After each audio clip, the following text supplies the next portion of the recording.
दोस्तों स्वागत है आप सभी का आपके अपने YouTube चैनल में। दोस्तों एक बहुत ही इम्पोर्टेंट न्यूज़ यहाँ पर gcop.nic.in पर अवेलेबल है। उसी न्यूज़ के बारे में आज बताने के लिए आज का ये वीडियो है। ठीक है दोस्तों, वीडियो में दोस्तों पहली बार बताया जाएगा आप लोगों को कि नॉर्मलाइजेशन क्या होता है। ठीक है, क्योंकि इस बार जो है मल्टी सेशन पेपर हुए हैं। पॉलिटेक्निक प्रवेश परीक्षा कई पालियों में हुई है, साथ ही साथ कंप्यूटर बेस्ड टेस्ट हुई है। तो ऐसे में दोस्तों इस बार नॉर्मलाइजेशन का प्रोसेस होगा और नॉर्मलाइजेशन होने के बाद ही आप लोगों के फाइनल नंबर शो होंगे कि आप लोगों ने कितना नंबर पाया हुआ है। ठीक है, आंसर की दोस्तों जितना जो निकला हुआ है वो सिर्फ ये पता लगाने के लिए है कि आपने जितना किया है उसमें से कितना सही है या फिर कितना गलत है। ठीक है, इसके अलावा नॉर्मलाइजेशन दोस्तों मैं सबसे पहली बात बता दूं कि प्रवेश परीक्षा पॉलिटेक्निक प्रवेश परीक्षा में पहली बार दोस्तों नॉर्मलाइजेशन का प्रोसेस होने जा रहा है।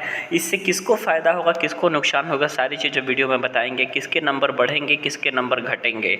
तो ऐसे में अभी तक जिन भी स्टूडेंट का 250 या 300 नंबर वो लोग बता रहे थे कि मेरा आया हुआ है, या फिर कुछ ऐसे स्टूडेंट वो 100 से कम भी नंबर अपना बता रहे थे, तो उन लोगों को बहुत ज़्यादा खुश होने की ज़रूरत नहीं है। नॉर्मलाइजेशन की प्रोसेस को पहले समझना है कि नॉर्मलाइजेशन में किसके नंबर बढ़ते हैं, किसके नंबर घटते हैं। हो सकता है कि 280 नंबर पाने वाला स्टूडेंट भी 230 पा ले और 160 नंबर पाने वाले स्टूडेंट भी 220 पाए।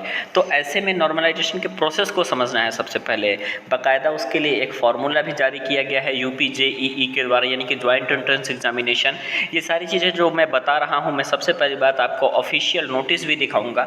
ऑफिशियल नोटिस दिखाने के पहले मैं आपको ये देखिए दोस्तों, ये ऑफिशियल नोटिस है आप लोग का gcop.nic.in पे अवेलेबल हो जाएगा 2021 एग्जामिनेशन में। ठीक है, लेकिन सबसे पहली बात मैं आपको बता दूँ कि नॉर्मलाइजेशन क्या होता है, क्यों हुआ है नॉर्मलाइजेशन इस बार। इससे पहले दोस्तों पॉलिटेक्निक प्रवेश परीक्षा एक ही दिन आयोजित की जाती थी और सभी बच्चे प्रवेश परीक्षा दे देते थे, जिसका क्वेश्चन पेपर सबका सेम रहता था। तो जैसे कि दोस्तों सबका क्वेश्चन पेपर सेम रहेगा तो सभी अभ्यर्थी एक ही प्रश्न को हल करेंगे, तो ऐसे में नॉर्मलाइजेशन की कोई ज़रूरत नहीं होती है, नॉर्मल कट ऑफ से काम चल जाता है। ठीक है, लेकिन दोस्तों जब 2 या 2 से अधिक पालियों में परीक्षा होती है और प्रश्न पत्र अलग अलग होते हैं, तो हो सकता है दोस्तों किसी के शिफ्ट में मैथ आसान आया हो, तो किसी के शिफ्ट में फिजिक्स कठिन आया हो, तो किसी के शिफ्ट में केमिस्ट्री आसान आ गई हो, तो मैथ कठिन आया हो। तो इस तरीके से अलग अलग शिफ्ट में अलग अलग चीज़ें आसान भी आती हैं और कठिन भी आती हैं। तो इन्हीं चीज़ों को कंट्रोल करने के लिए हमारे पास नॉर्मलाइजेशन का ऑप्शन होता है। तो एक मैं सबसे पहली बात, ये जो मैं नोटिस आपके स्क्रीन पर दिखा रहा हूँ दोस्तों, ये नोटिस आप लोगों को upjee.nic.in पे भी अवेलेबल हो जाएगा।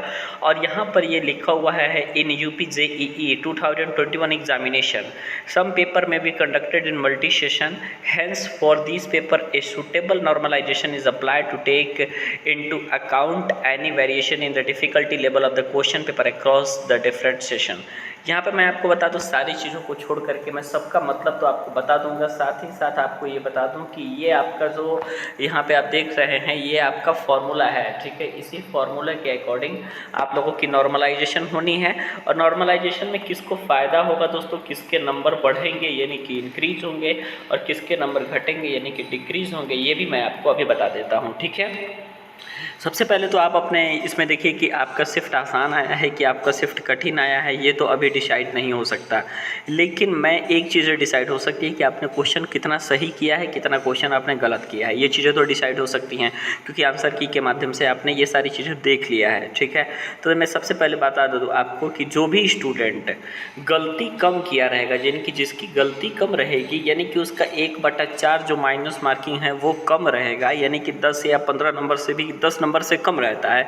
4 कट नंबर कटते हैं या 12 नंबर कटते हैं, जो भी कटते हैं मतलब 10 से कम ही रहता है, तो उनको फ़ायदा होने वाला है। ठीक है, यानी कि फाइनली मेरे कहने का मतलब ये है दोस्तों कि ऐसे स्टूडेंट जिन्होंने गलतियां कम की है, सही का मैं नहीं बात कर रहा हूँ क्योंकि सही चीज़ें निर्धारित नहीं करेंगे, जो सही है वो तो आपका ओरिजिनल सही है, उसमें कोई फ़र्क नहीं है।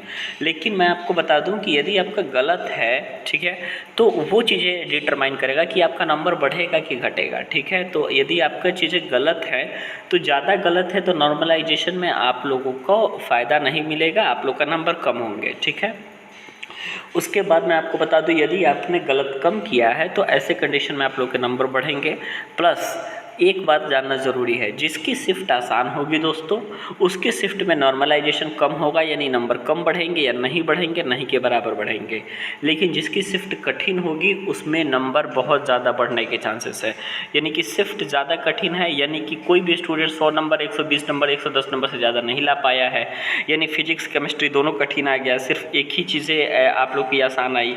तो ऐसे में यदि शिफ्ट वाइज यदि कठिन कुछ शिफ्ट को बना दिया गया है तो ऐसे में उनको नॉर्मलाइजेशन का फ़ायदा होगा और नंबर बढ़ाए जाएंगे उन शिफ्ट के बच्चों को।